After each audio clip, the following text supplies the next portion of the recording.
Jom kita lihat impian besar China untuk menawan angkasa lepas. Semuanya bermula dengan visi pemimpin mereka, Xi Jinping, kira-kira sedekat yang lalu. Hari ini, impian tu bukan lagi angan-angan. Ia dah pun ada di landasan pelancaran. Dan mereka dah pun capai kejayaan besar, macam hantar rover ke Marikh dan bina stesen angkasa sendiri. Tapi sekarang, sasaran mereka lagi besar dan kali ini syarikat swasta pula yang ke depan. Kuncinya, teknologi roket kitar semula. Ya, roket yang boleh diguna balik lepas dilancarkan. Jadi, kenapa teknologi ini penting sangat? Sebab ia akan potong kos pelancaran dengan banyak. Ini betul-betul satu game changer. Prosesnya mudah, lancar, mendarat semula dan guna balik. Jimat belanja kan? Tapi, syarikat swasta ni tak bekerja sorang-sorang. Kerajaan China sokong penuh dari belakang.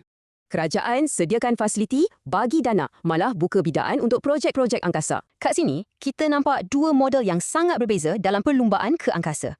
Caranya mungkin lain, tapi matlamatnya tetap sama, jadi nombor satu di angkasa.